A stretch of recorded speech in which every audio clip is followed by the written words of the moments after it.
Thank you for joining us. I'm Joy. And I'm Laura. And this is The Witches of Letters, a supernatural rewatch podcast. Buckle up as we dive into Season 4, Episode 5, Monster Movie. Okay, Laura. Yeah. Laura. This is the best episode of Supernatural. Okay. Now, I know that you haven't seen all the episodes of Supernatural, but I'm just going to tell you that in my personal opinion, this episode is the episode that I watch the most. I know that other people love things like Mystery Spot. It's great. Okay, except for all the Dean murder. Changing Channels, which you haven't seen yet, which is amazing. And The French Mistake, which is one of my other favorites. Like, I would say it goes like my ultimate favorite episodes.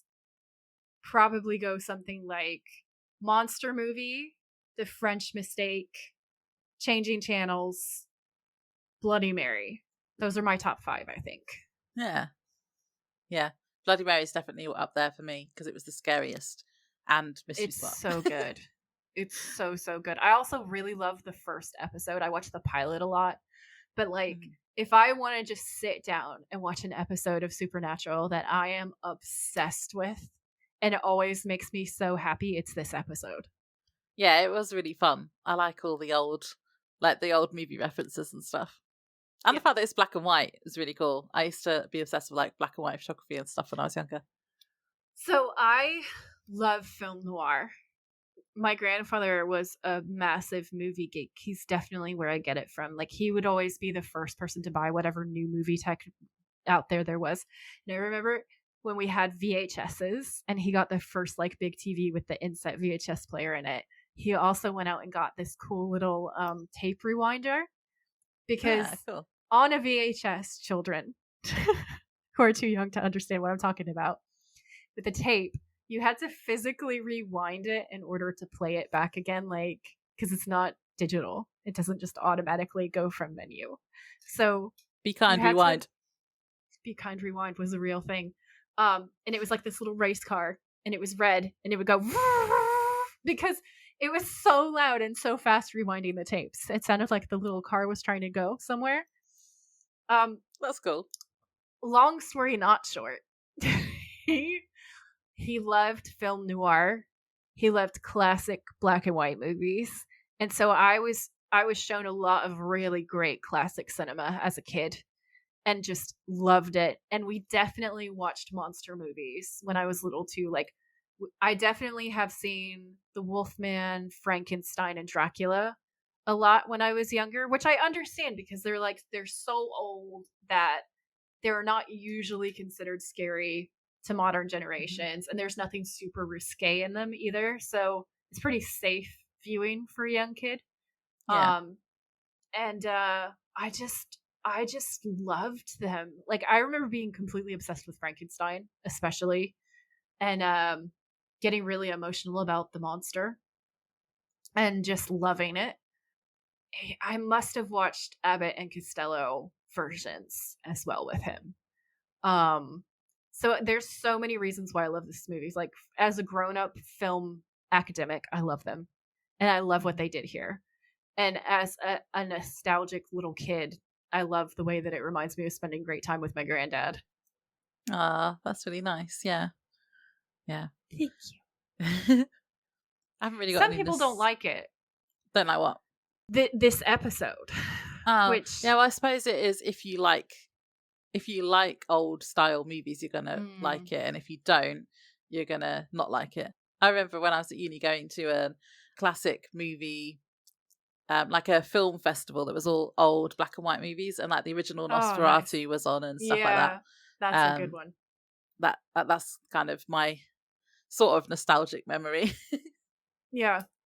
I love stuff like that. I think it's one of those things where if you've never seen the classics and you don't have the reference points, a lot of the jokes in this episode are going over your head.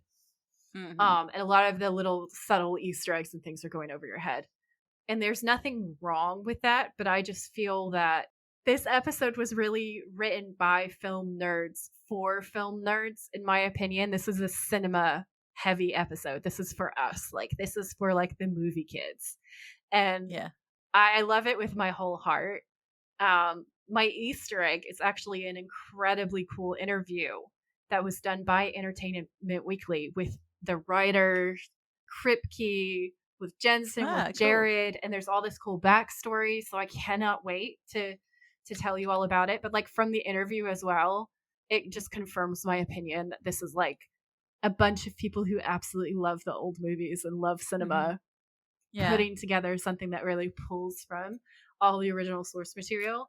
And I think I cannot picture anyone who's a monster, like a classic monster movie fan, not loving this episode because it's flawless. Yeah, and it's really funny as well. It's so funny. It's so funny. Just the guy that plays Dracula is hilarious. Oh my god, he's amazing. He's in the interview as well. See? And he's fucking hilarious. And no, I'm gonna save it for when I get there because it's such a good piece of information. Yeah. And there's like a really funny part in this sequence of this episode where someone accidentally got hit and he said something so hilarious about it. I can't wait to read that to you because you're gonna thrive. Did they get hit by his cape by any chance? Probably. Like swinging that around. I loved it when he kept doing that. Oh, he was so perfect because he does such a good Bela Lugosi. Like he has everything down. He has Bella's hand gestures, the eyes. He did an amazing job, and I am a stickler for Bela Lugosi Dracula. It's the best version, and I will die on that hill. Yeah, and then I'll be resurrected as a bride. So anyway, like it is the best version, and he did the most beautiful job of paying homage to Bela Lugosi. Like I love it. I love it so much. It's cool. I have one fun fact for the preamble, only because I don't know where it goes, and that's part of it.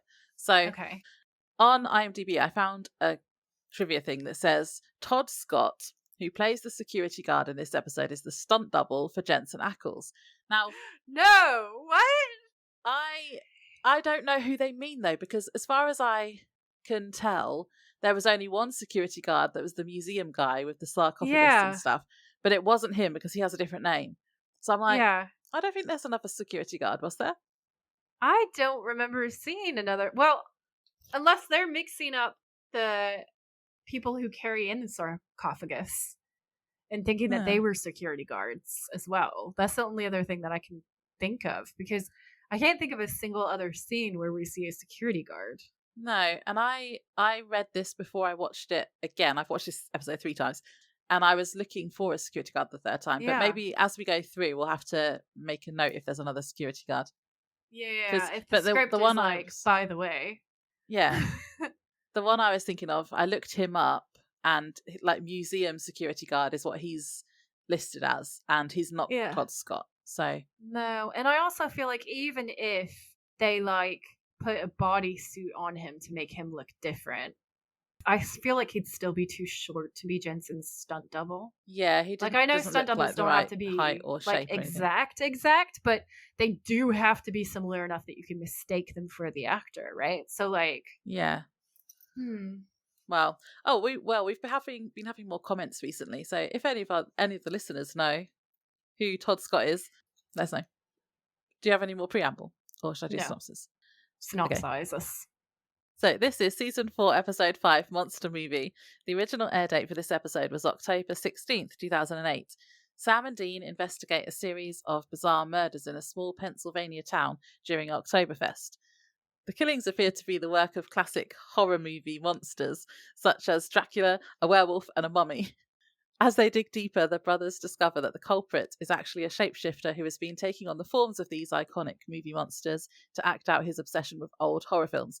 They realise the shapeshifter has taken a liking to Jamie, a bartender who Dean has been flirting with, and at first they think it's Ed, a man who has a crush on Jamie and has been going to the bar every day to see her, but Sam confronts him and realises he's the wrong guy. We then find out the shapeshifter has actually been taking the form of Jamie's co-worker and friend, Lucy, who drugs Dean and Jamie, then imprisons them in what looks like Dracula's castle. Sam has to find them and tries to rescue them, but it's Jamie who kills the shapeshifter in the end. She's a femme fatale. It's film noir. Yeah. Love it. I liked it. Yeah. I love the opening sequence. I think it's absolutely fantastic. I love that they did the old-fashioned introduction, like intro. That made me so happy. And I'm pretty sure that Warner Brothers and Universal are the same company, like they're a joined company, because Universal is a Time Warner company and Time Warner was the Warner Brothers. So okay. Don't quote me on that, but I'm pretty sure I'm right about that. One of the things that I'm thinking is, that being the case, I wonder if they actually recycled any of the historic like props. Like, are these trees from Dracula?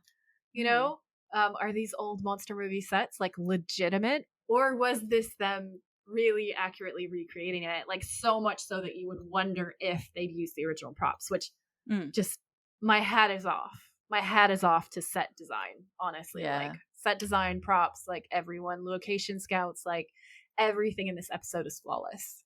Yeah, it's costumes as well. The costumes were great.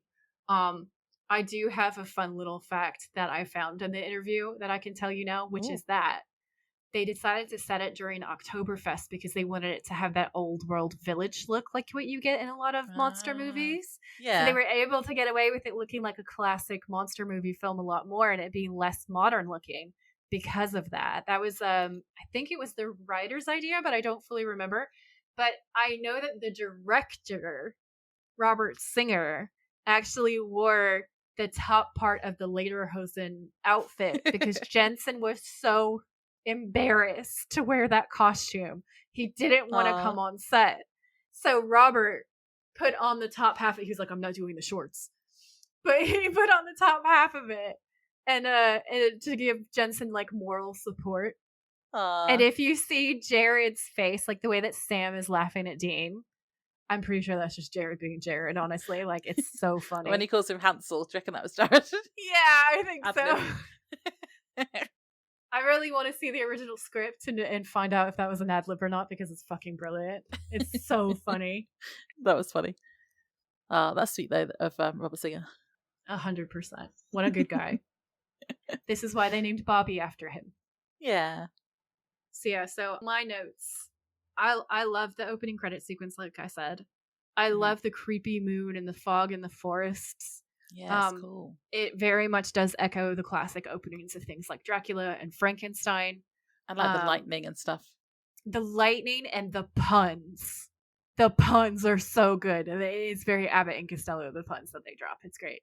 I love seeing Sam and Dean as old school movie heroes because both of them have the same level of gravitas and like gorgeousness that you see in leading men from the silent film era, and also the like 20s and the 30s, and just when you look at them on film and you're like, who are these gods? Obviously Jensen and Jared have the bone structure for that, and they were going to be amazing. I loved it so much. The whole episode is a thirst trap. I love when Dean says it's about time the Winchesters got back to tackling a straightforward black and white case while being inside a black and white episode. I'm so happy about it.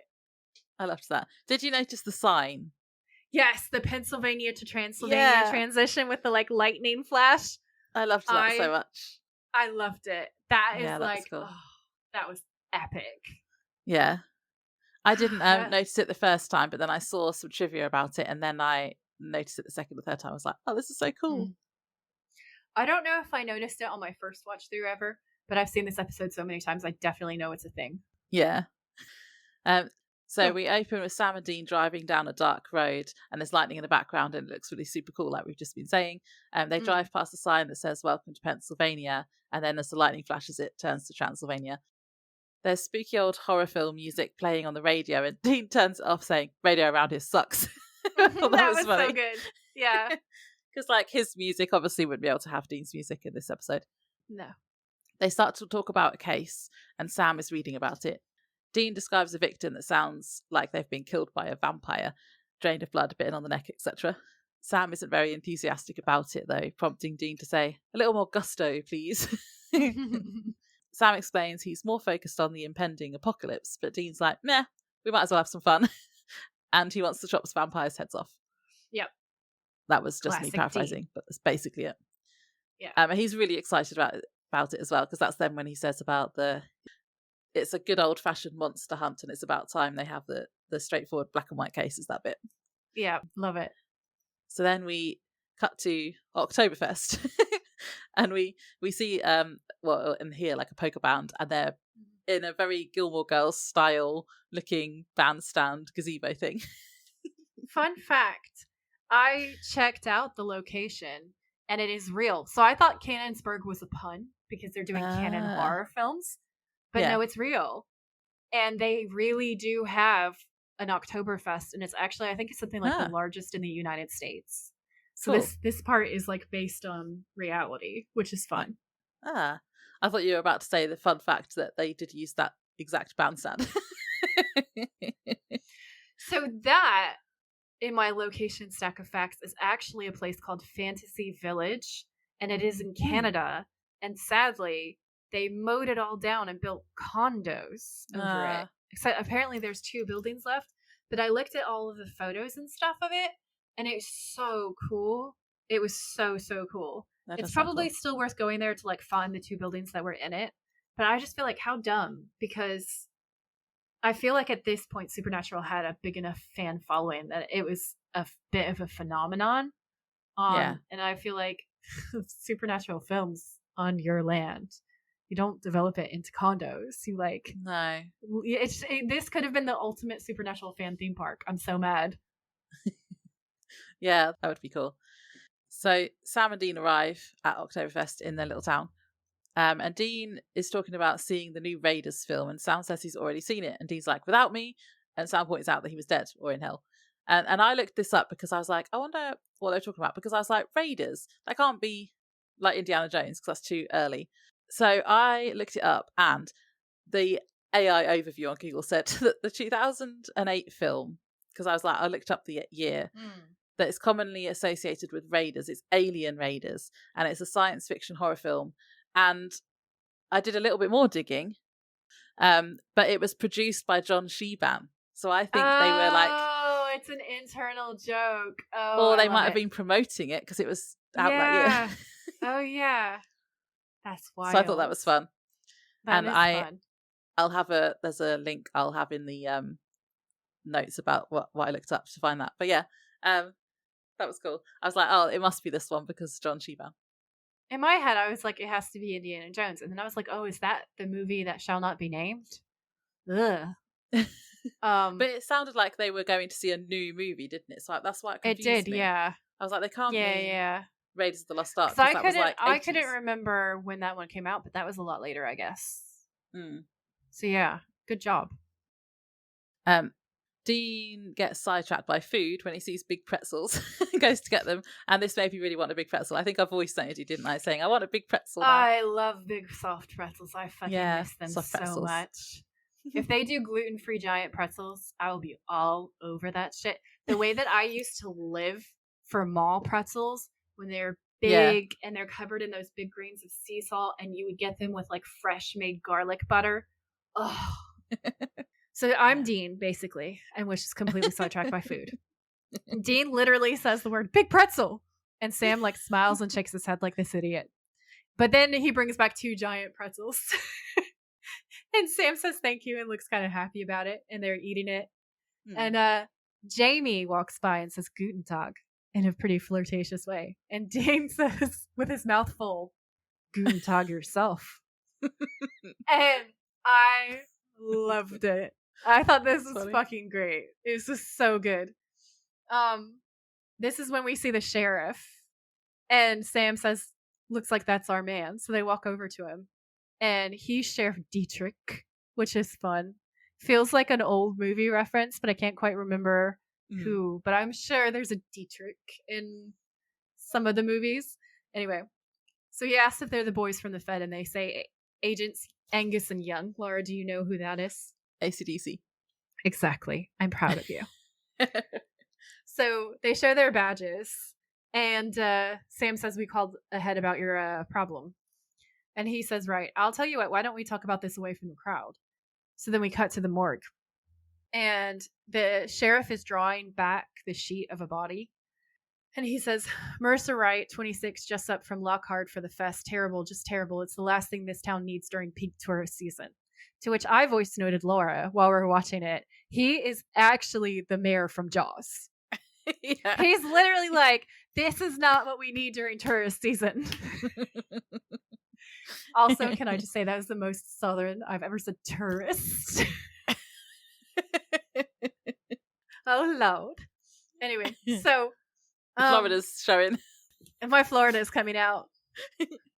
So Sam says definitely the last thing Marissa Wright needed. And he gives him this really pointed, like, you're a terrible person look. And that's weirdly kind of a thirst trap. I was like, go Sam. Stand up for this woman's rights. Yeah, I liked that too. It was good. It was really good. I like the sass. So Dean turns the body's head and we see classic vampire bite marks, which is obviously not what happens in Supernatural because these bitches have barracuda teeth.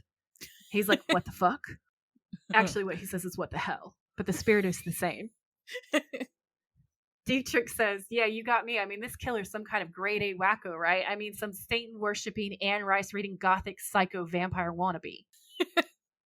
Now, for those of you who are too young to remember this era, after the Satanic Panic and during the Satanic Panic, people were so scared of Anne Rice and Anne Rice books.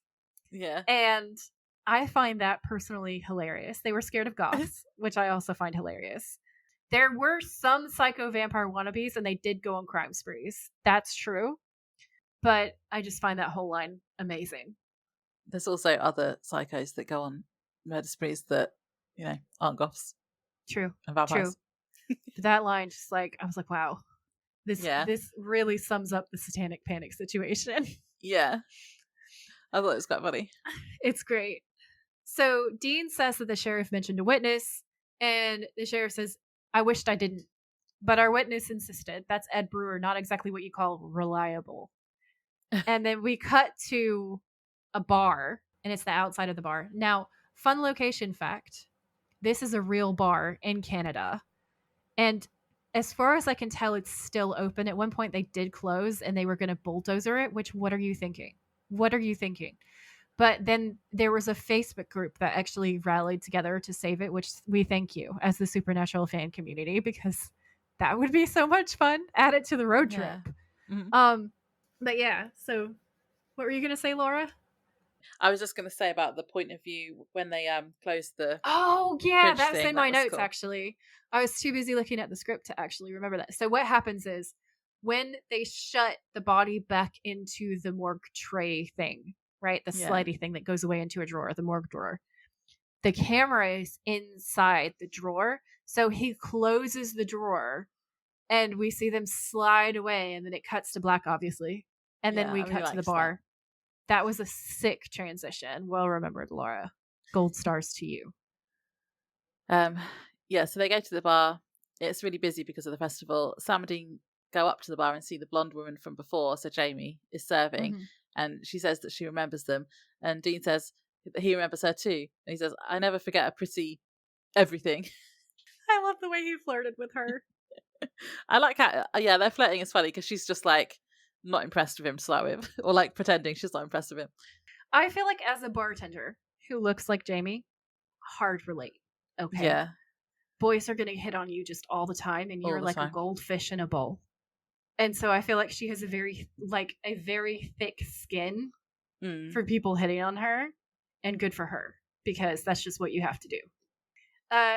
Sam and Dean say they're looking for Ed Brewer, and she's kind of like, I'm not a snitch, is honestly the vibe. She's like, well, why would I tell you? And then they say that they're feds. And Jamie says, wait a minute. To Dean, she goes, you're a fed? Wow. You don't come off like a fed, seriously. And he leans towards her and he says, I'm a maverick, ma'am. A rebel with a badge. One thing I don't play by, the rules. And he actually says it like, I cannot even. Like the 80s of it all. Cringy. It was, and then he winks at her. He dead ass winks at her. Okay. And Sam in the background is just like, my brother is an idiot. Sam was like me. You could see it on his face. And he says, okay, Maverick, so where can we find Mr. Brewer? And then we cut to the next scene, which is Sam and Dean sitting across from Brewer, who has like the wildest stein I've ever seen. He is drinking from a comedy-sized stein. This stein is half huge. Of his body length. It's enormous. Sorry, it's a foot long and girthy. It is a foot long and girthy, Laura. We need that on a sticker. And it's We got a have lid. to have Footlong and Girthy stickers. Has a round dome, you might say. A head, if you will. Okay, so he's A, drinking from a comedy-sized stein. B, a budget Ethan Hawke. And I will die on that hill. That one I'm sure of. Okay. And I'll C, give that one. Thank you. Thank you.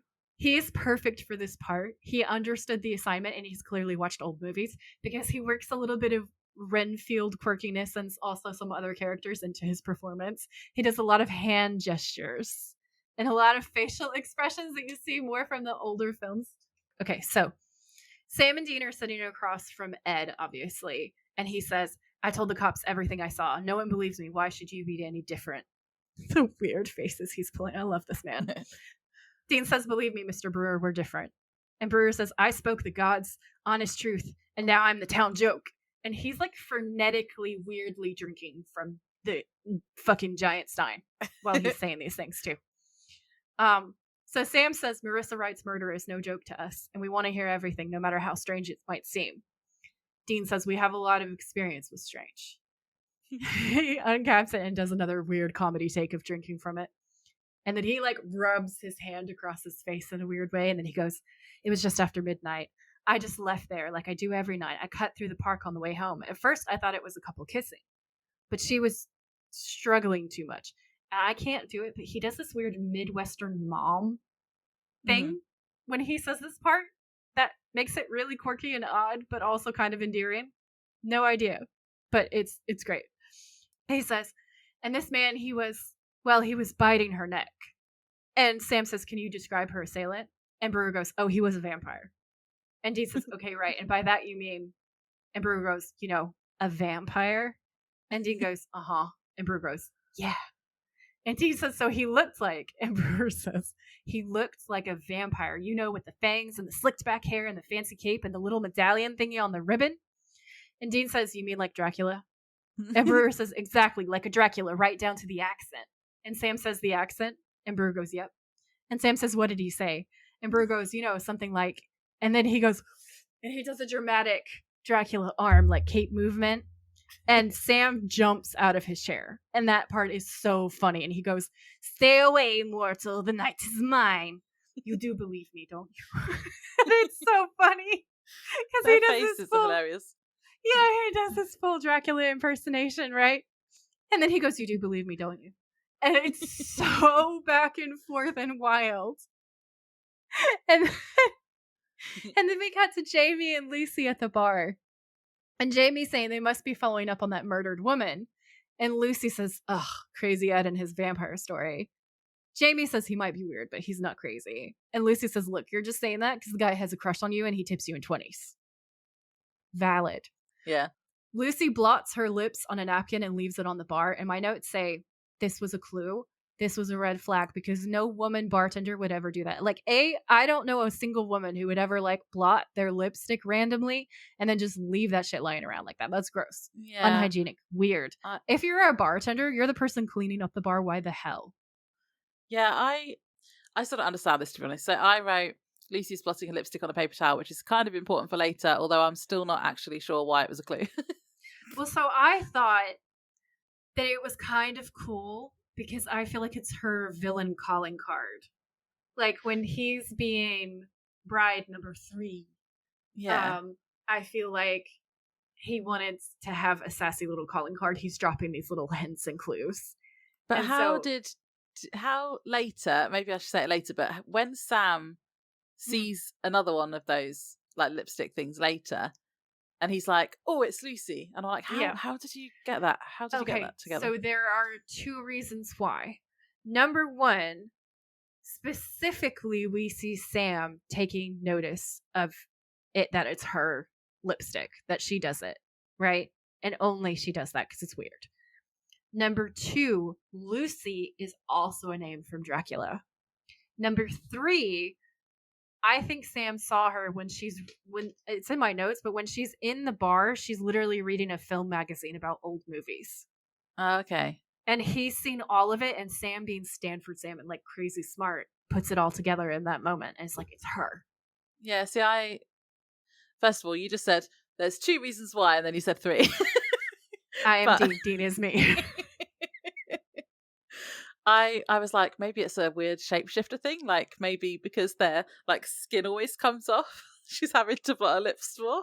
Maybe. And then he realised, because I was like, how does he know she's the shapeshifter? But yeah, anyway, I just need to know that because it's important for later. Yep.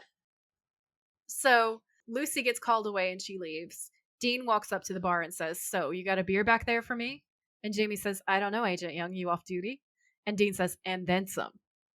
Sam comes up and picks up the napkin with Lucy's lipstick print on it and leans against the bar facing the room. Dean says, so what do you think? Goth, psycho, vampire wannabe, right?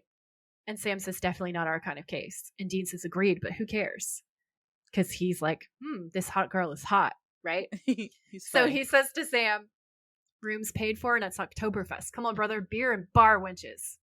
And they take a seat at the table. And Sam says, pretty sure women today don't react well to the whole wench thing, Dean. Sam's Dean being a feminist again. Yeah, we love Sam. Dean calls out to Jamie, hey, bar wench, where's that beer? And Jamie says, coming up, good sir. And Dean goes, dude, Oktoberfest. And Dean's having way too much fun. He's thriving. And Jamie gives him the beer and says, there you go. And then she turns to Sam and says, what can I get you? And Dean, who's like, there are times when he definitely doesn't want competition. And he knows that Sam is giant and good looking as well. So he like poisons the well. Dean says, oh, he doesn't drink. He's a Christian Scientist. Doesn't even take aspirin. He's a real drag on stakeouts. And Jamie laughs and says, you're funny. Dean says, I'm a lot more than that. I'd love to get a chance to show you the rest. What time do you get off? And Jamie just goes, ha ha. Like I said, funny, and walks away. Then Dean turns around to Sam and says, man, it's time to right some wrongs. And Sam says, come again. Phrasing. Dean says, look at me. I mean, I came back from the furnace without any of my old scars, right? No bullet wounds, knife cuts, none of the off-angled fingers from all the breaks. I mean, my hide is as smooth as a baby's bottom, which leads me to conclude, sadly, that my virginity is intact. Sam goes, what? Dean says, so unhinged. Dean says, I have been rehymenated, and takes a drink. Sam says, re? And then he just laughs, like he can't even say it. And Sam says, please, Dean, maybe the angels can pull you out of hell, but no one could do that. Well, yeah, but he doesn't even address the fact that Dean is a cis man. He doesn't have one. I think Sam is either making that joke when he says, not even angels can do that, or yeah, maybe. I think he's taking it as like, Dean is not that dumb and he knows this is a metaphor. Which is how I took it. So funny. I took it like this is a metaphor. And he is being like, it's banter. And I thought it was funny. Like, hang on a minute. You were very literal in your interpretation of the text. You were like, nah, you do not have those parts. Yeah, but I'm just even just him coming back. How does him coming back from hell mean he's now a virgin? It's just Dean's way. Dean logic. It's just Dean logic that he has to get laid by a hot bar wench during Oktoberfest. He doesn't need an excuse. He can just do that anyway. I know, right? But he loves the cause. Okay, he loves the cause. So he says, brother, I have been rehymenated and the dude will not abide. And okay, Sam goes, okay. All right, dude. Well, you go do whatever you gotta do and I'm gonna go back up to the room and get some sleep. So Sam leaves. And Dean walks back to the bar. And Dean says, so how about tonight? And Jamie says, oh, sorry, I promised Lucy a girls' night out. And she's looking across at Lucy when she says it, which makes us think that this is a lie. Yeah. So Dean looks over at Lucy. And Jamie says, besides, no self-respecting bar wench lets herself get picked up by a customer on the first try. I can't confirm this as a former bar wench. That's a fact. Former bar wench. Although I did let Nick pick me up on the first try. Yeah. Oops. You did. Failed. Failure. I just wrote, Dean tries his luck with Jamie again, and I wrote, dude, she's turned you down thrice. Thrice. I love it. But we know she does like him, really. She's just, she does come to like him. Yeah. Dean says, well, I'm not a customer, I'm a federal agent. And Jamie says, try again tomorrow, G-man. Dean says, I wish I could. I don't think we're staying on the case. And Jamie says, what? Is it too weird for you? And Dean says, not weird enough. Yeah. And then we cut to the next scene. Also, I know what a G-man is from this podcast. Because I didn't before, did I? Government man. Yeah. He calls Bobby it when he's looking spiffy, Bobby. And he's like, you look like a G-man when he's wearing a suit. Yeah. And I was like, what's that? And you had to explain it to me. Yeah, I forgot about that. That was fun. So we cut to a full moon and a wolf howling in the background. A couple are in a parked car making out, and the girl, who's called Marie, gets spooked by a sound outside, and the guy, Rick, gets annoyed with her because she might not want to have sex with him anymore. And then he comes up with some BS about men having issues if they don't come, and I just wrote, have a wank then. And then he's just an arsehole and he gets eaten. The end. Yeah, my notes basically say, I love the Wolfman, so I was a big fan of this rapey, gross guy getting brutally murdered. I feel like the world would be a better place if this happened more often. Yeah, he's so like, she's just being spooked by a noise outside, and he doesn't try to comfort her. He's just like, oh, well, you just, I want to have sex. Yeah. If you weren't alive during the 2000s and you missed this whole period of time, I don't know if boys are still doing this bullshit. I suspect that some are. That it used to be really common for boys to lie to girls when you're like a teenager and you're in high school. And they would say that they would have like a serious medical issue if you didn't follow through. Like that blue balls was a medical concern and they might die. Like they would actually make up tales like that to try to get you to do stuff with them. Like I say, they can take care of that themselves. They don't need. Yeah, it's gross, pressuring. Yeah. And disgusting. In so many ways. It was never done as like comedy. It was always done full serious, like as a way to try to coerce girls to do things that they clearly didn't want to do. It's a very rapey tactic. And so yeah, I just feel like more of them should end up as werewolf chow. Yeah, I just wrote, I'm glad Rick died. Yeah, same. Stupid rapey Rick. So then the next day, Sam and Dean are interviewing Marie about what happened. And this is quite funny because she doesn't really seem that upset, which I thought was really funny. I love her. My notes literally say I love Anne-Marie, and I also love the comedy of the big gulp bit where she has this like giant soda that she's slurping while they're interviewing her. Oh, is she called Anne-Marie? I only wrote down Marie. Anne-Marie, yeah. Oh, sorry, Anne-Marie. Yeah, I did like that she didn't really care. Yeah. They ask her to describe the creature and she says it was a werewolf. And Sam asks if she's sure and she says yes and describes like a stereotypical werewolf from the old movies. Mm-hmm. And again, their faces are hilarious because they're like, what the hell's going on around here? Yeah. And then they go back to the morgue to see Rick's body. Yep. And Sam points out that the heart is still there and in one piece, and werewolves never leave the heart behind.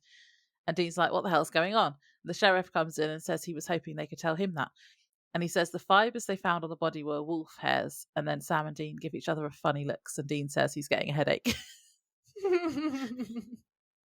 Yeah. I love this next line because we cut back to them at the bar getting some food. And Dean says, I don't know, man. Looks like we've stumbled onto a midnight showing of Dracula meets Wolfman. Is that it?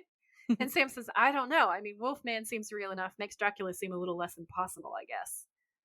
And he's like, yeah, but werewolves don't grow wolf hair. That's just a myth. And Sam is like, yeah. And Dean says, so what? We've got a vampire and a werewolf monster mashing this town? And I love that line. I love that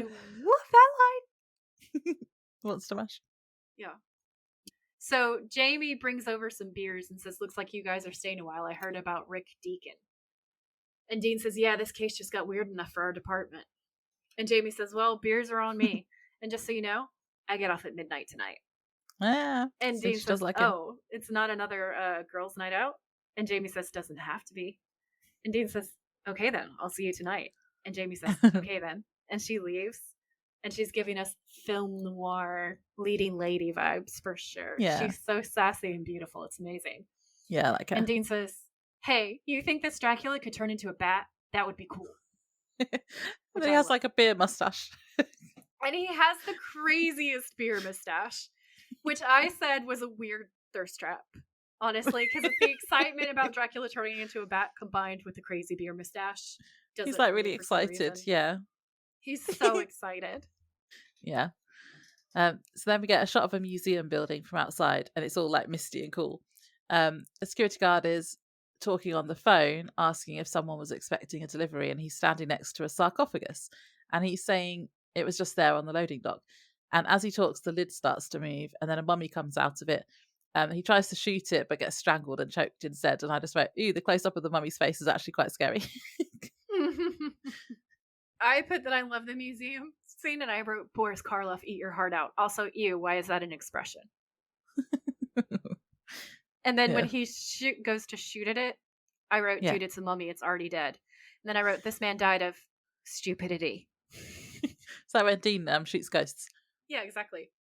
So then later the police are there and the body is being wheeled out, and Sam and Dean are looking around, and Sam scoffs and says that the sarcophagus isn't ancient, it's from a prop house in Philly. Dean then holds up a tiny bucket of dry ice that was inside it. And Sam asks if he's making his own special effects like the monster. And Dean says that it's a mummy with good sense of showmanship. And Sam just goes, this is stupid. And I loved that line. It was amazing. I wrote down that was one of my favorite Sam moments just ever. Yes. He's so angry and it's amazing. He's outraged. That's the kind of thing I say. Oh, this is stupid. Yeah, it's literally something that you have said multiple times in that tone. And then Dean realizes he's late to pick up Jamie and asks if Sam is good with the mummy and the crazy, and then he just gestures around wildly. And Sam says, yeah, and Dean leaves. And Laura, when we were watching this together, was very angry about how she was like, Jamie's going to be left alone and then she's going to be attacked, stupid Dean. Yeah, and then I think it's because I'd forgotten that he realized he was late here. I thought he'd just stood her up. But yeah, she's waiting outside and she gets sick of waiting and walks away. And so this is my initial notes. I wrote down, oh no, Dean stood the girl up and now Dracula is going to get her. Yep.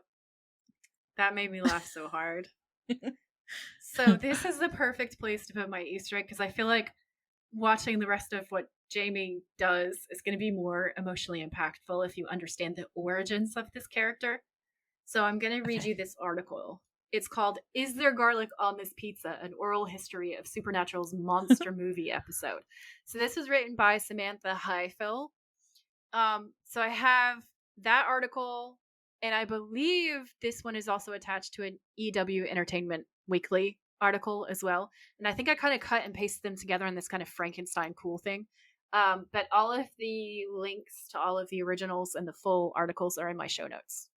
Did you do a monster mash with your notes? I did do a monster mash with my notes. Okay, so at the opening of this article, she's talking to Jared, and they're talking about the specific impetus of events that led to them being able to create such a wacky episode, basically. So Jared says that he remembers this really specific feeling around the production.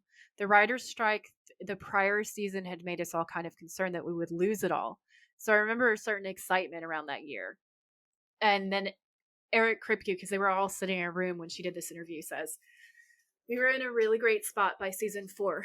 We were just popular enough, but we were still in a phase where I don't think the network really knew what to do with us. They let us do whatever we wanted, especially in that first batch of episodes, which I'll put up as the best run we ever had on Supernatural. When you go from Lazarus Rising, and then we had the Mary John flashbacks, and then Monster Movie.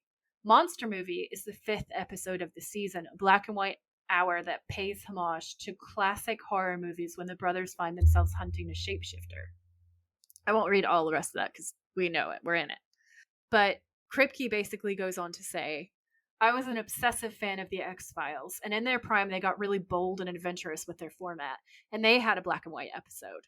I was always hoping that we could start taking those same kind of swings. I remember saying, I want to do a black and white episode where Sam and Dean are up against the classic movie monsters.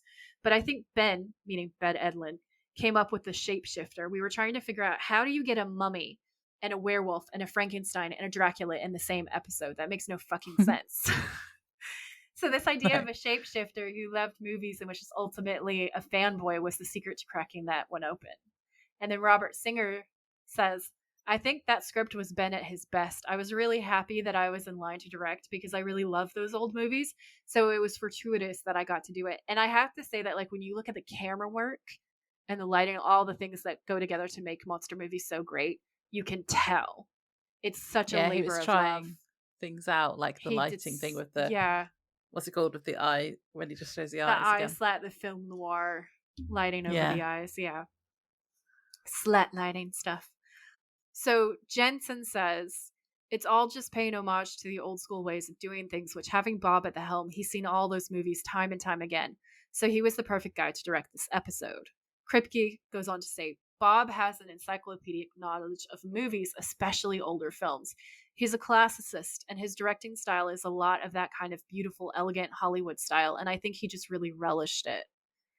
Singer says, I shot generally with a wider lens than I would normally do with Supernatural to try to give it some of that old time feel. I really took pains to make it look as old fashioned as I possibly could. I'm a big fan of James Whale, who had done Frankenstein, and there are a lot of great crane shots in those movies, so I did a lot of crane work in this. We did a lot of shadow play. And Todd Stashwick, who plays Dracula, the shapeshifter, chimes in and says, they wanted a full-on replication of Bela Lugosi's performance. I had the DVD of the 1930s Dracula, so I was watching that just to get the mannerisms and vocal intonation down. So I wasn't doing a Xerox carbon copy, but rather actually trying to get that Hungarian dialect that he has. I went in to the audition and just swung for the rafters. What started as a simple enough idea, a black and white episode, was then put into the hands of writer Ben Edlund, who'd already crafted some of the show's more creative hours, including Hollywood Babylon, which marked one of the series' first meta episodes, and Ghostfacers, which was shot like a cheesy ghost hunting reality show using handheld cameras. Alongside Edlund was Robert Singer, executive producer on the series and a massive movie fan himself. So Stashwick, Dracula, goes on to say they wanted to know that you were going to be able to bring both sides of it, the full on studied Dracula performance, and also to let that mask drop and see the wounded man that is the monster. Kripke says we needed someone who could stick the landing on the Dracula part, and that's really hard. It's hard to do it and not have it come off like a bit. Todd is a remarkable mimic of Bela Lugosi and brings humanity and soulfulness and depth to it. There's something in his eyes that made it deeper and sadder, and you had to cast someone who was going for more than just an impersonation. So alongside Stashwick was Melinda Sward, whose character Jamie, a local waitress, caught Dean's eye and marked a first for the show. Kripke says, at the time, there was a young female fan named Jamie. She and her mother would write us letters, and they were super fans. And we were still early enough that we were like, I can't believe there's fans. Jamie had medical issues, so when the season was coming up, I wrote her a response and said, if you concentrate on getting better, we'll name a character after you. Aww. And she responded and said, that's amazing, but can you just do me a favor? Can you make sure it's a character that doesn't die? So the female lead in this one we named Jamie. That was one of the only times we ever named a character after a real person and a fan. The happy ending is that she was thrilled and she grew up healthy and now tours around with replicas of the Impala. Ah, cool. Isn't that so cool? Yeah, I'm glad she's okay. Me too. But like, that's the coolest story that I have ever heard in my entire life. Being a super fan, being really unwell. It's just so vulnerable too, asking for a character that doesn't die. I was just like, oh God, that hit me in the heart so hard. And then finding out that it has such a happy ending. And she's touring with baby. Yeah, no, that's good. That's just one of the most beautiful things I've ever heard. And then Jensen says that Jamie was one of his favorite Dean girls and that Melinda was so good and so fun to work with. And that was also epic. Yeah. So just, I love it so much.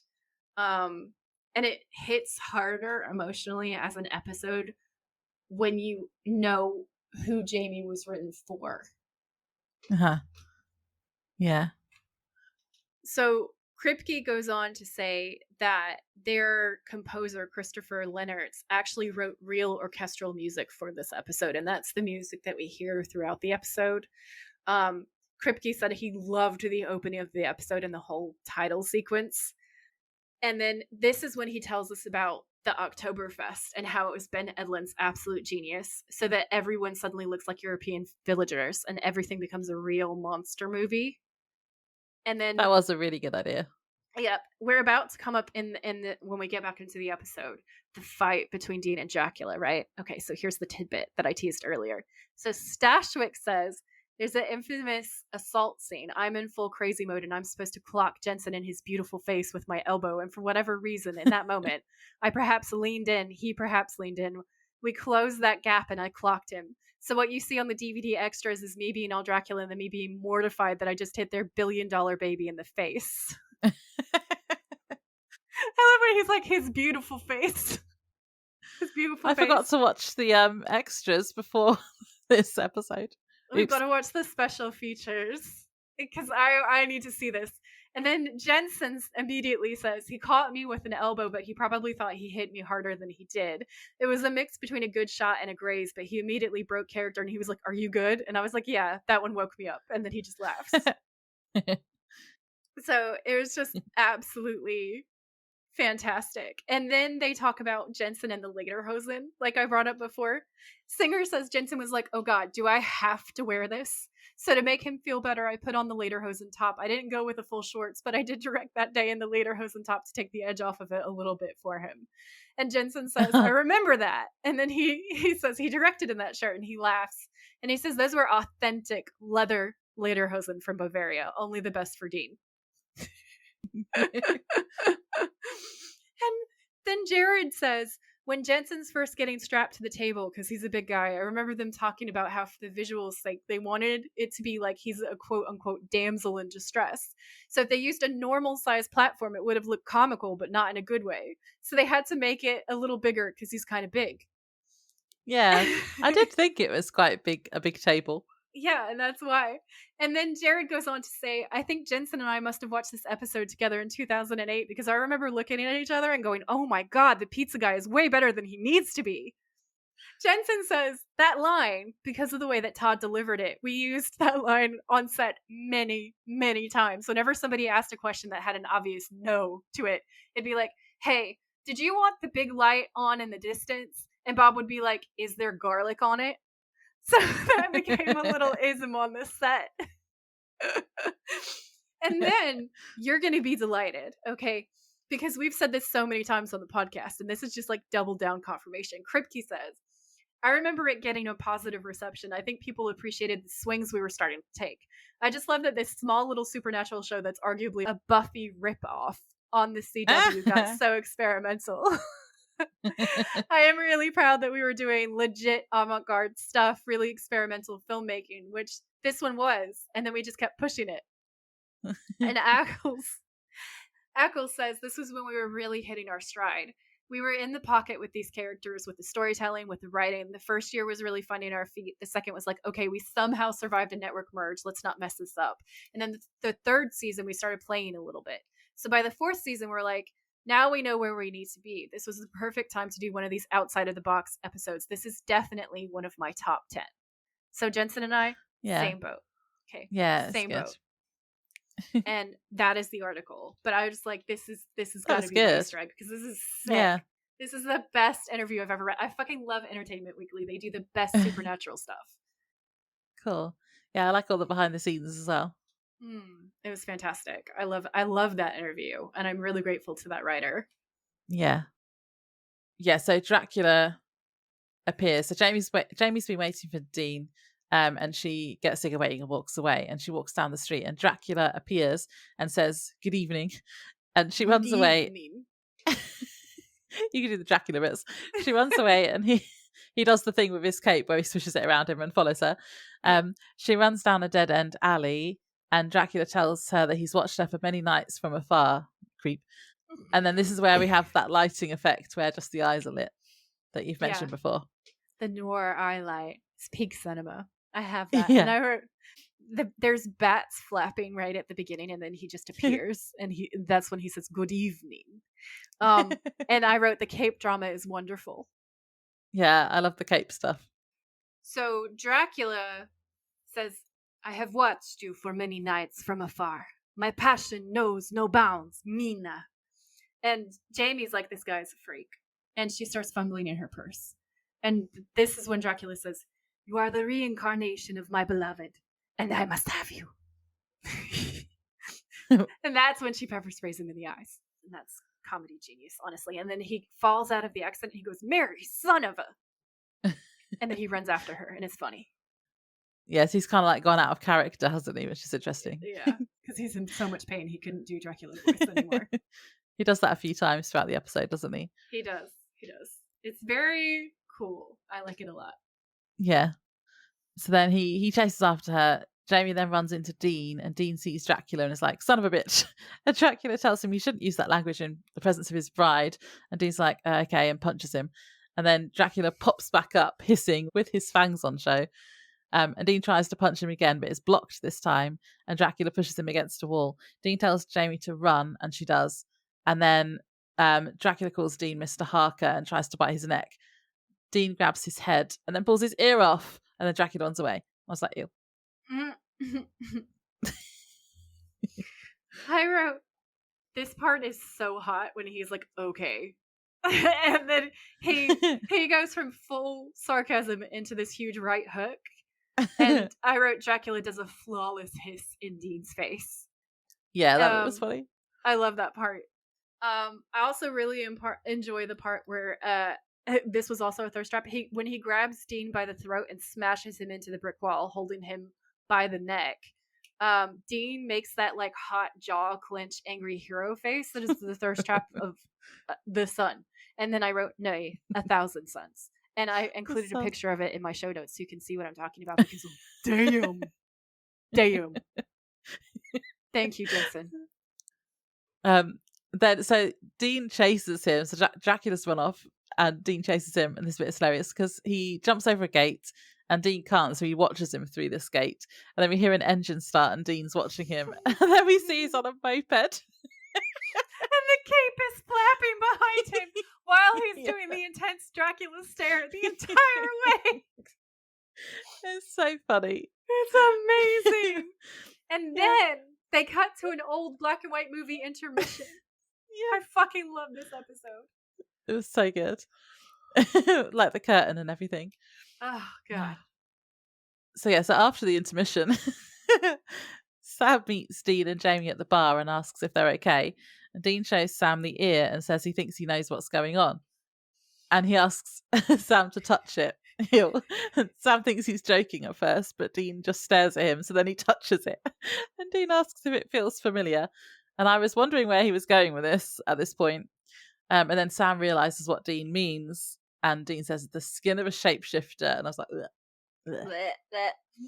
I really like that the camera angle was obviously Lucy spying on them for the first half of the scene. I thought that was really cool. And then Dean's actual line, he says, I think I know what's going on, part of it at least. And then he drops a literal part of the monster on the table. And Sam is both amused and absolutely disgusted. And then it's the way Dean is like, touch it. And Sam is like, are you serious? He does not want to do it. No. And it was just absolutely amazing. That's a normal response to have. Yeah, it is a normal response. Yeah. Ew. He also shows Sam Dracula's medallion thing that he pulled off in the fight, and it has the same label as the sarcophagus did from the prop house. Mm-hmm. So now they know that the monsters are all the same person. Dean says all three monsters, the Dracula, Wolfman, and the Mummy, all the same critter, which means we need to catch this freak before he creature from the Black Lagoon somebody. And I love that reference so much. I'm so happy with that. Yeah. And then I like this reference because Jamie's been listening to all of this and asks if they're like Mulder and Scully or something, and if the X-Files are real. And Dean's like, no, the X-Files is a TV show. This is real. And I don't quite know why he said it in that way, but... He was bitchy, okay? I read Dean is low-key bitch-facing Jamie, and Jamie just goes, oh. And I was just like, why? Well, I know why, but also I disapprove. A mild disapproval. It was like he was trying... I was like, is he just trying to be his usual sarcastic self? But it came across as a bit mansplainy. Do you know what I mean? He went, no, the X-Files is a TV show. This is real. Yeah. It was like that, like, sarcastic boy in your high school who says something slightly mean to you, but you know he's negging her. I don't like to say that though. I don't think that Dean would. I think he's frustrated because this is his real life. And I think he inadvertently takes it out on her, but I can't believe that he would nick a girl. But he did. He just did. No, Laura. No. Sit on your daisies. So, I love that X-Files reference. Because we know from the interview that Kripke is like, specifically, they did this because of the X-Files. So I'm a big fan of that. Yeah, me too. So Sam says that the stagecraft and the costuming, it's like he's trying to reenact his favorite monster movie, right down to the bloody murders. And Jamie says, wait a second, who the hell is Mina? And Sam says, Mina? And Dean says, yeah, that's what he called Jamie, and he called me Mr. Harker. And I feel like Dean, as somebody who has clearly seen Dracula, should fucking know this. Like, has he been hit in the head again? Oh, yes, he has, actually. He just got hit in the head by Dracula. He's so just that's fine. beat to hell as well. I'm actually rereading Dracula at the moment, so this was fresh in my memory. Dracula's the an names. excellent book. Yep. So Sam says Jonathan Harker, they're characters from the movies and the novels. Mina, Dracula's intended bride. Harker's the fiance that stands in the way. Seems like he's fixating on you, like he sees you as his bride. And James goes, wow, lucky me. I love that bit. Yeah. Like, I have to say though, so this monster is actually really interesting, I think. Like, so it's a shapeshifter, but he's a movie fan, and I just think it's really cool and interesting. It's super cool, and I love it. Yeah. So Sam points out that to fixate on her, he has to have seen her and been around her. And Dean asks if anybody strange has come to town. And she's like, this lived in my heart because I was a bartender too. And she goes, I don't know, Dean. It's Oktoberfest. I'm a bartender. There's lots of people. Wait a second. There is Ed. And so it's just like that one weird customer. Yeah. I wrote, Dean asks if anyone strange has come to town and seems fixated on her. And I wrote, yes, Dean, that would be you.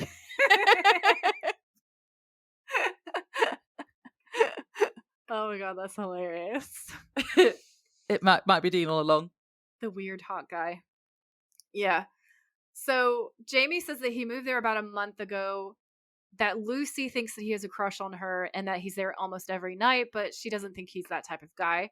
And Dean, this is a thirst trap, says, where does Ed live? All protective and shit. It was so cute. He's book boyfriending her. Jamie says, I don't know, but he works at the old movie theater. I think he's the protectionist there. And then they look at each other and they're like, clearly he's the movie guy, right? Like there's this silent exchange. Sam says, take care of Mina. And Dean just says, yep. And Sam leaves. And then they have this really cool conversation. So Jamie says, so monsters are real? And Dean says, some of them, yeah. And Jamie says, and the shapeshifter, he can turn into different people? Dean says, yeah. Yeah, except this one's turning into the Great Monsters of Screenland, which is a new one for me. And he's all like sitting at the bar, film noir lit, in his suit and tie looking hot as fuck. Can I just say? Jamie says, you're not really FBI, are you? And Dean says, not so much, which is a ripoff of Buffy. Buffy says, not so much. That's where we all got not so much from. Jamie says, so this is what you do. You and your partner just tramp across the country on your own dime until you find some horrible nightmare to fight? And Dean just goes, some people paint. And Jamie says, wow.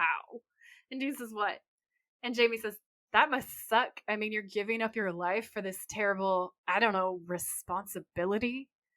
And Dean says, last few years I started thinking that way, and it started sort of weighing on me. Of course, that was before, a little while ago, I had, let's call it a near-death experience. Very near. Actual death experience. Actual death, like a couple of times. Like was literally in hell. Yeah. The end. Ripped apart by hellhounds. Yeah. But you're probably not going to say that to poor sweet Jamie. So Dean says, and when I came to, things were different. My life's been different. I realized that I help people. Not just help them, though. I save them. I guess it's awesome. It's kind of like a gift. Like a mission. Kind of like a mission from God. Now, normally, someone saying that, I would be like, bleh, bleh. Yeah, same. But Dean says it. And right, you're in a cult. Yeah. Dean says it, and you're like, oh. So, Jamie says... Yeah, and it's true, because he literally was saved by God. He actually is, yeah. Jamie says, so does that make you some kind of monk or something? And he gives her a look and she goes, celibate? And Dean says, man, I hope not. And I just have laughing faces for like a page almost. No, but he has been rehymenated, apparently. The dude will not abide. So Dean and Jamie start kissing. And then suddenly Lucy appears and turns the lights on because she's cock blocking them. Uh-oh. And Lucy goes, holy crap. Oh my God, Jamie, guys, I'm so sorry. I thought you guys were out. And I wrote, sure. So Jamie says, stay for a drink. And Dean says, yeah, stay for a drink, in a tone that says, fuck off and die.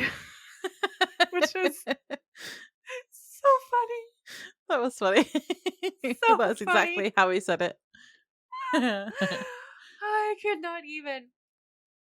So Sam goes to the movie theatre, which is really cool. I love old movie theatres. Me too. It's so cool. Yeah.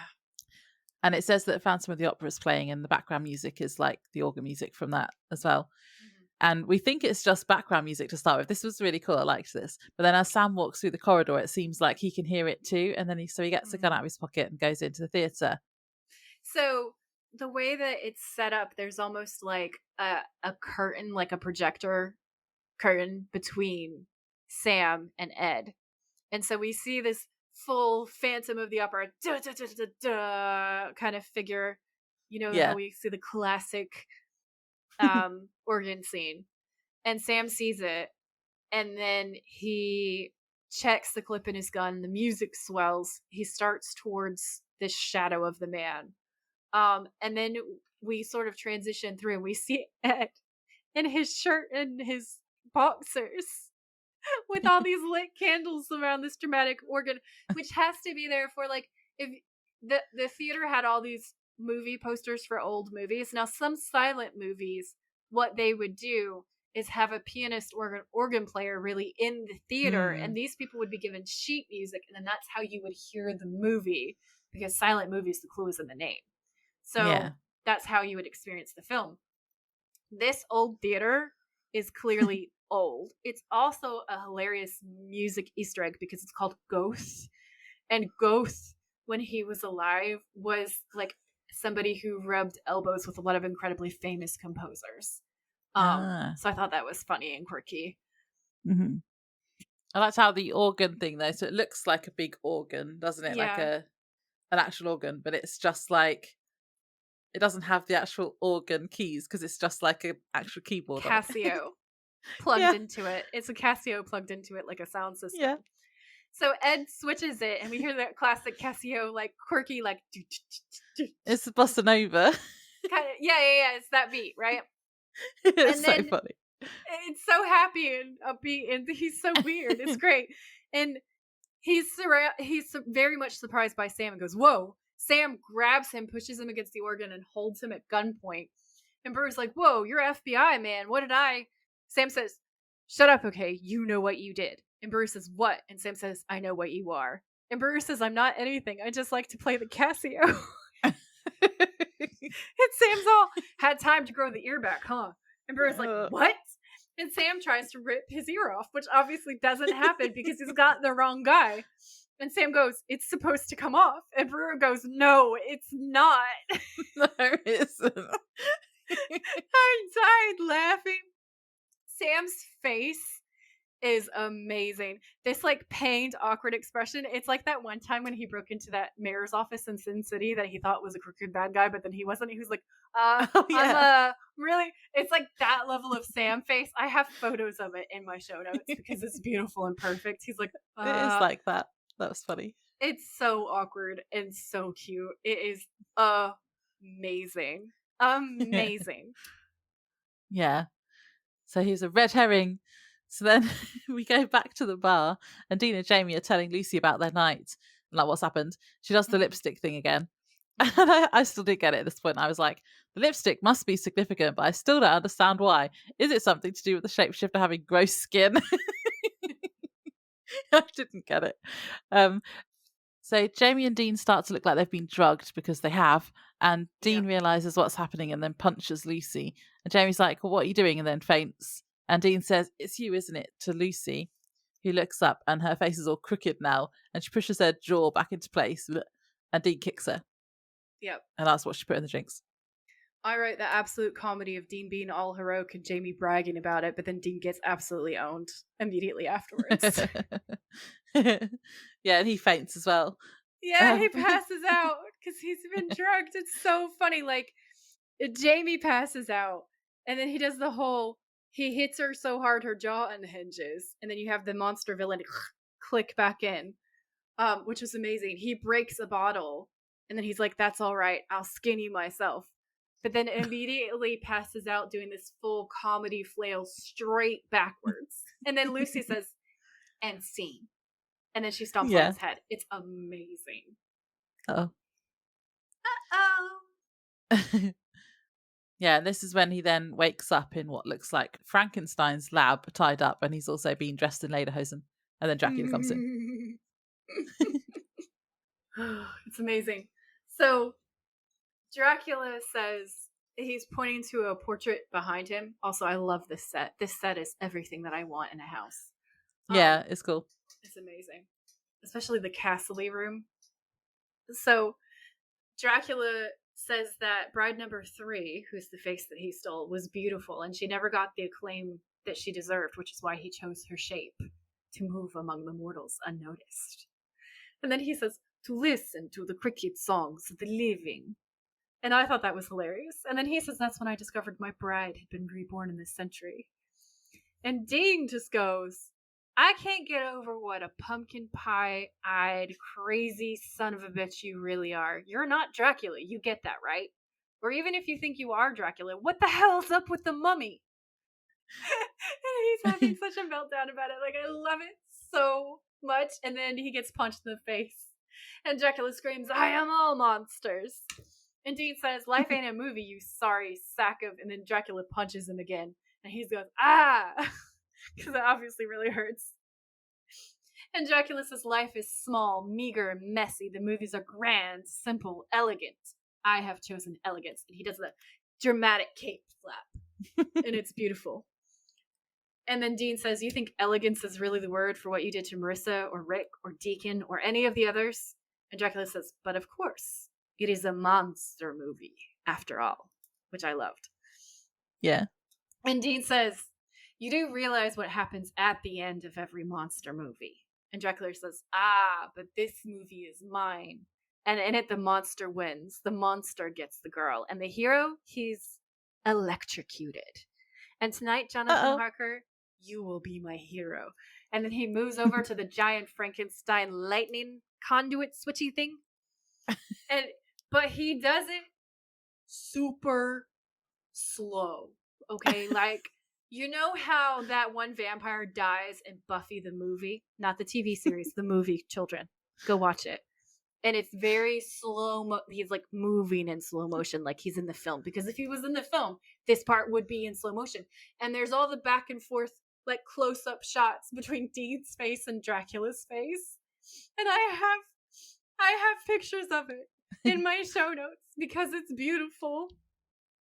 And so when he finally puts his hand on the lever, Dean laughs nervously, and then he's like, wait. And then he's struggling, trying to escape it. He does this face that's like...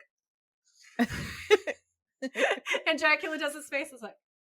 So Dean's face is all scrunched up and terrified with like a frowny face, open mouth, like, oh god, I'm about to die. And Dracula's face is full like Bela Lugosi, like, ha-ha! Kind of a low-key one. And then Dean starts making this growly, like, doing anything desperate to get out of it. And then he has like this straining expression where he's like, what the fuck?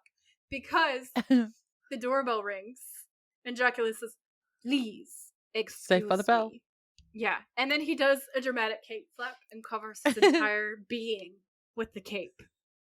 And then proceeds to leave incredibly dramatically as Dracula. And we cut to Dracula walking through a modern-looking hallway. And I wrote, he Draculas his way through this whole entire house.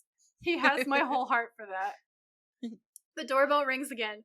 Dracula opens the door and the pizza boy is standing outside. Now, we all know that the pizza boy is iconic because the whole SPN crew are like, that guy is amazing. So Dracula says, good evening. And the delivery boy says, pizza delivery? He's taking in the freakishness and he's like, fuck. He's so unimpressed that it's hilarious. Right? And Dracula says, you've brought a repast. Excellent. Continue to be of such service. Your life will be spared. And the delivery boy is like, uh-huh. And then he pulls out the pizza and he's like, that'll be $15.50. And Dracula says, tell me. And he's like, yeah. Is there garlic on this pizza? And the delivery boy is like, I don't know. Did you order garlic? And Dracula goes, no. And he makes this really dramatic face. Like, of course not. Why would I have garlic? He's like, then no. Look, mister, I got 4 other deliveries to make. You want to just pay me the money so I can go? And he says, of course, yes. But I have a coupon. Oh my god. That is so funny. It's funny. I loved that scene. It's one of my The pizza favorites. delivery guy is iconic. He is an icon. He will live on forever. So then Sam goes back to the bar and he calls Dean to say that Ed isn't their guy and to call him. He then sees the mess from the fight and the tissue with the lipstick on it. And yeah, this is when I was like, how did Sam work out it was Lucy just from that? But you've already answered that earlier.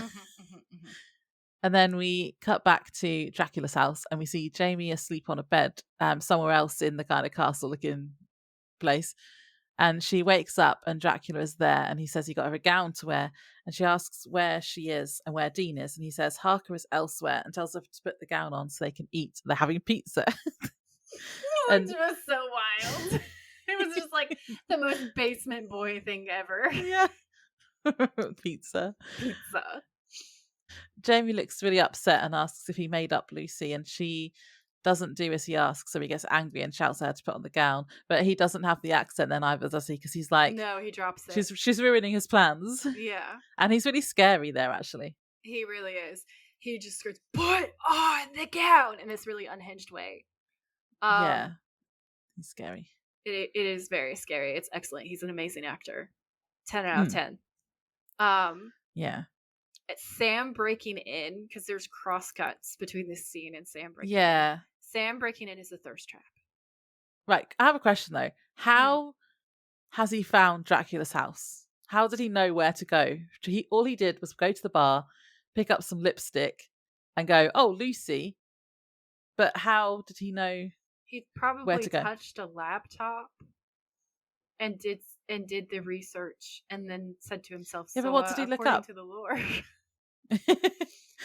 How does he know? Like, is it Lucy's house? Like, is it? I don't understand how he knew where to go. I think what we have to assume is that Lucy owned the bar because she was going in to borrow a bottle, right? So let's say that Lucy owns the bar. And then let's say that Lucy, he owns this ranch house. Okay. And that's how Sam figured it out. Sam's like, it has to be Lucy. And then he must have tracked down, Lucy's not a real person. Well, but Lucy is how he's appeared in this town this entire time, right? So to everybody else, he probably is Lucy. So it would make sense if the deed is in Lucy's name. Or it could be that he killed the original owner and then just faked a certificate that put online. I don't know. I'll just pretend all that's true. I think it's a flag, but I'm gonna go with that. It probably is a flag. Like I don't know, dude. I don't know. He used his psychic powers. Well, yeah, I was like, that was going to be my second guess. Is he just psychic? So we cut back, and Jamie has put on the gown now. Which this gown is so pretty. Like, she looks really pretty, but poor Jamie. Yeah, that actually looks a lot like my wedding dress. Fun fact. That's a nice dress. So Dracula says, I scared you. You're the only one I don't want to scare. I just love movies. And Jamie says, they aren't real. You can't make them real. And Dracula says, real is being born this way. Different.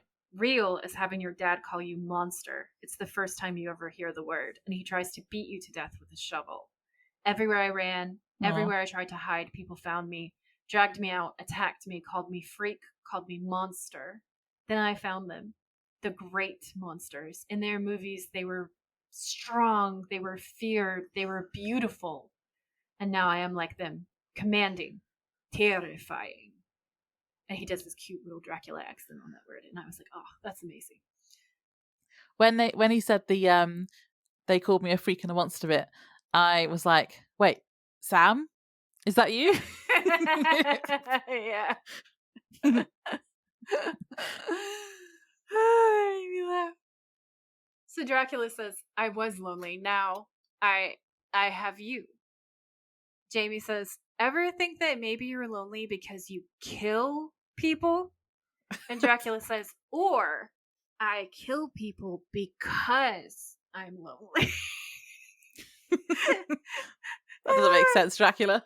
Right, it's a typical villain moment, but I loved it for the comedy. It was just amazing. And there's the sound of something being knocked over in another room, and Dracula whirls and says, did you hear that? And I was like, Dracula being that girl in the horror movie. You should never say, did you hear that, as a horror fan. It's like signing up for death. So Jamie thinks that it's Dean coming to rescue her and starts screaming Dean's name. And then I wrote phrasing. Then Dracula reflex, looking really scared, knocks her out in this panic, and then he looks absolutely horrified. And it's I have the pictures in my notes because he actually covers his face with his hand, because as much as he's murdering people, he murdered Rapey Rick. He killed the girl at the beginning. We don't know what her story is or what she did. Like, what if the rest of the ones that he killed are like Rapey Rick? Like, what if they were bad people? We don't know. We just don't know. Is him trying to make Jamie live out his fantasy good or well-adjusted? No. But he's to my mind, he's a much more sympathetic villain than many of the other villains that we've seen in the show. They also do this incredibly cool transition where when he starts putting his hand over his face, we crop in to see Dean struggling in his restraints in the dungeon. It's like a wipe across the screen, which I thought was a really cool transition. Yeah, that's cool. Yeah. And Sam comes in all thirst trappy. Yeah. Dean says, oh, thank God, just in the nick of time. That guy was about to Frankenstein me. So Sam uses a crowbar to break the iron bars that are keeping Dean strapped down to this like monstrosity of a table. Dean gets out, and Sam looks at him, looks at his outfit, does this full one over on him, and just he turns around and he's like, hey there, Hansel. And Dean points at him like, shut the fuck up. And Sam starts dying laughing, and I'm like, is this Sam or is this Jared breaking character? Yeah. Because it looks a lot like Jared breaking character to me.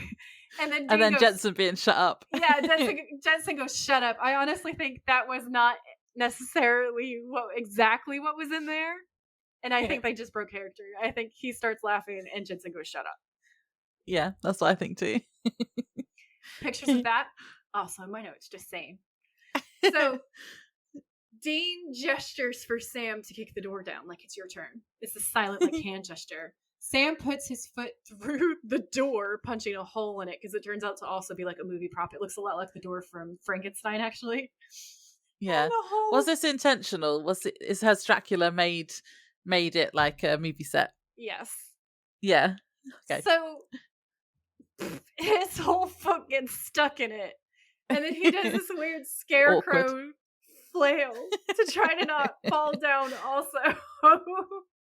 I have pictures of that also. I worked so hard. I wondered whether that was meant to happen either. Yeah, same. And Dean rolls his eyes. Sam's just like, let's go, because he wants to move on. Oh my god. They find Jamie, but Dracula grabs Sam, throws him across the room and through a wall, and calls him Van Helsing. And then Dean goes to punch Dracula but gets blocked. Dracula then punches him and tells him, now you die. And Dean looks at the gun and makes a move for it, but Dracula stops him. But then he's shot in the back with silver bullets and we see it was Jamie.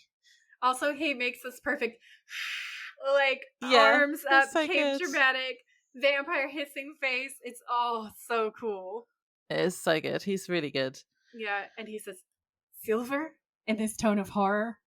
And you turn around and you see Jamie looking, I don't know how to describe her face. It's almost like stunned and sad, but not 100% sad, because when he says, "It was beauty that killed the beast. No, Mina, do not weep." She looks at him and makes this face like, what the actual fuck? Like, I wasn't. No. Dracula then and this again reminds me of Buffy. He falls into a chair all dramatically with his cape and says, "Perhaps this is how the movie should end." And then he slowly, dramatically folds himself into the chair, eyes open, and goes, and does that like last breath thing down to a T. And again, this is also why I love him, because he committed to the end. I fucking love this character. He's the best. Yeah, it's good. It's amazing. So we cut to the town square, and Dean and Jamie are making out. And Jamie says, "Well, thank you, G-Man. You have been a great service to your country." And I was like, I bet. I bet. And you just see Sam in the background, like, Dean says, "Oh yes, I'm very, very patriotic." And Sam does. Jared did this thing. I tried to capture it, but he does it in it's like less than half a second, and I couldn't get it on film. But basically, he makes this awkward smiley face. Jamie smiles at him. He smiles back at her. Then he makes this like eek face, and then he does this tiny little frown for half a second. And then when you turn back to him again, it changes into another awkward smile. Yeah, he's so awkward. It is hysterically funny. Like, Jared's face is the best thing I've ever seen, because it's like such a reaction to seeing your brother make out with a girl like less than a foot in front of you. Like, it's just it's. Why is he standing right next to them? He could have given them some space. I can't help you, Laura. You're the same girl. You've got to defend your guy. I don't know what to tell you. I'm not defending that. That's like when he was sat in the car and Dean was with those girls in that motel room, and he sat like right out front. I was like, bro, go to a bar. What? He could have at least gone and sat in the car now. Yeah. Waited for Dean in there. Yeah. So Dean says bye, and Jamie says bye, and Dean and Sam start walking away. And this I'm going to call Supernatural Predicts, right? Because Jamie says, "You guys saved my life, you know? So thanks." And then we know that the real Jamie, same story. So it's like a double happy ending.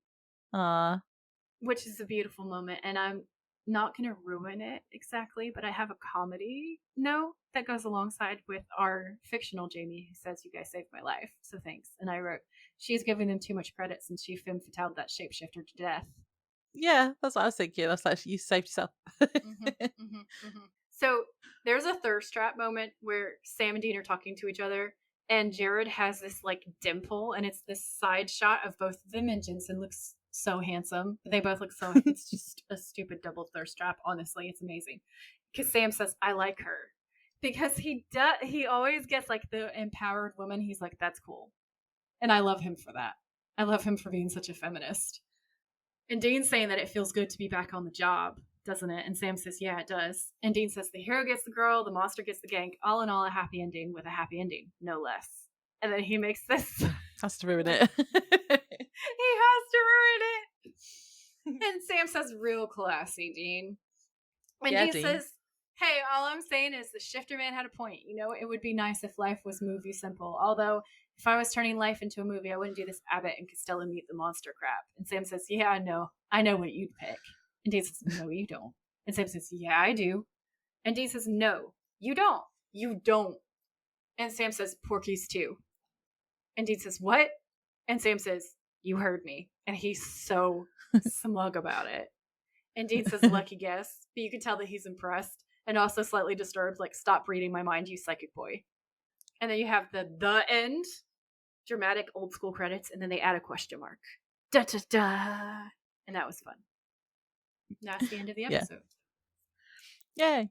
Woo! It was so good. So good. Should we play the games? Okay, so villain hot or not? Hot.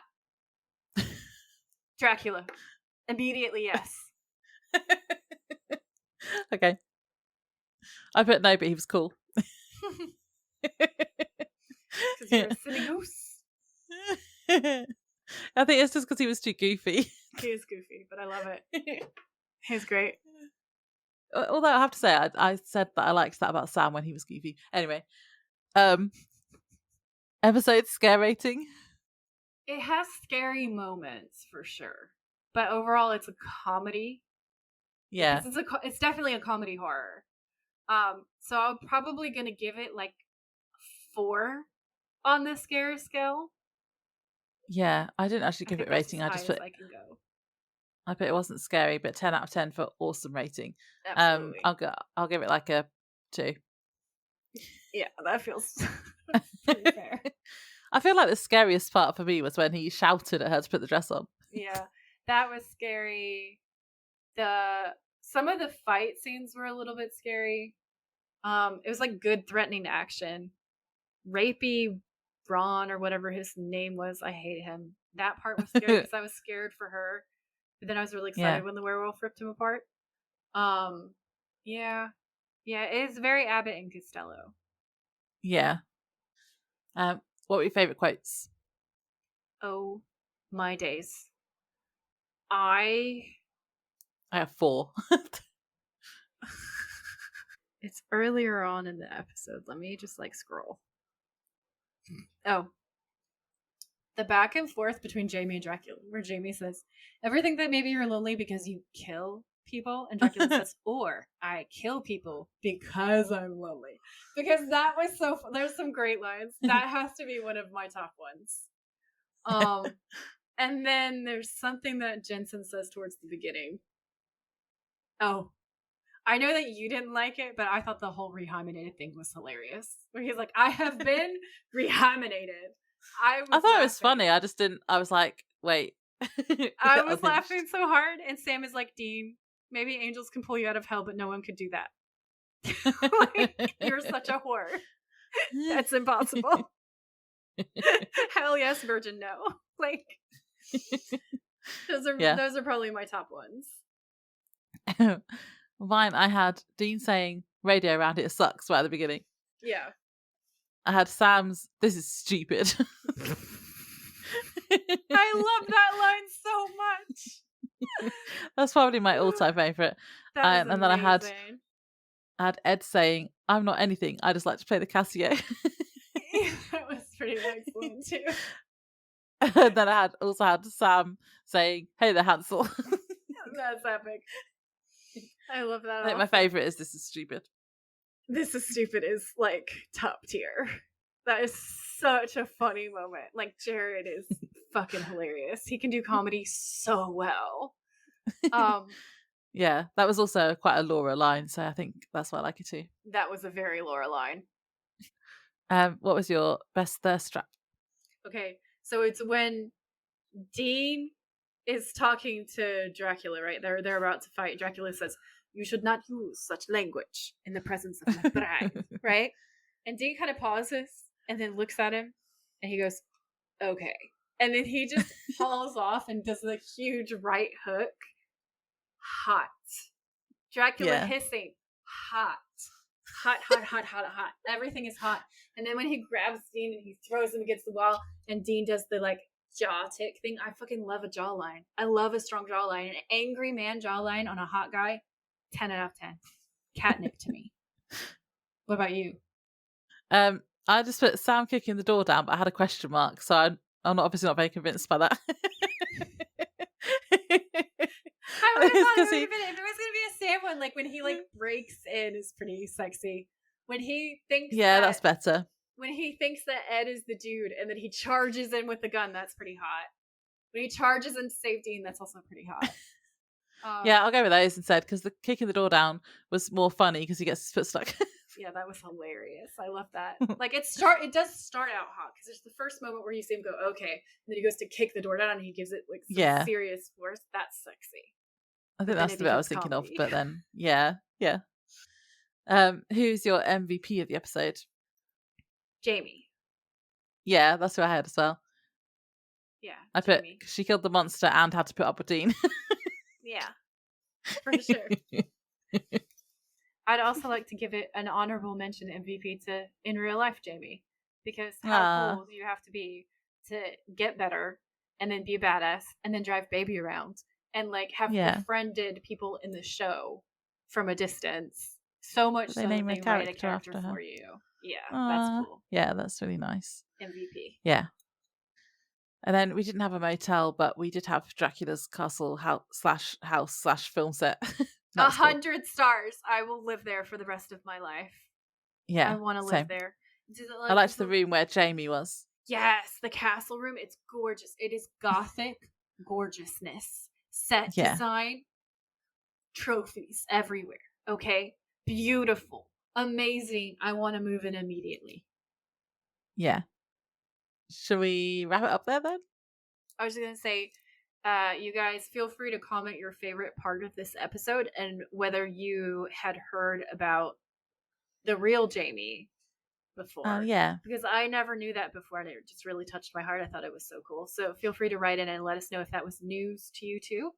What you thought about it, and what your favorite parts are of this episode.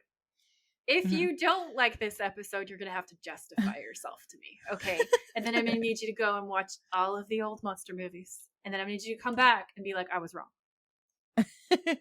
Also, I'm interested to know how many people stay to the end and listen to our games. So if you have listened this far, put a Dracula. There is a Dracula. Emoji. There's a vampire, isn't there? Yeah, vampire emoji. Amazing. And then we'll see you next week. Yeah. Bye. Goodbye. Thanks for tuning in. If you like this episode, please rate, review, and subscribe. We would be very grateful. And if you know someone who would enjoy it, please share. You can find us on Instagram at The Witches of Letters Podcast, or you can email us at thewitchesofletters@gmail.com. Until next time, stay safe out there, have each other's backs, and always keep fighting.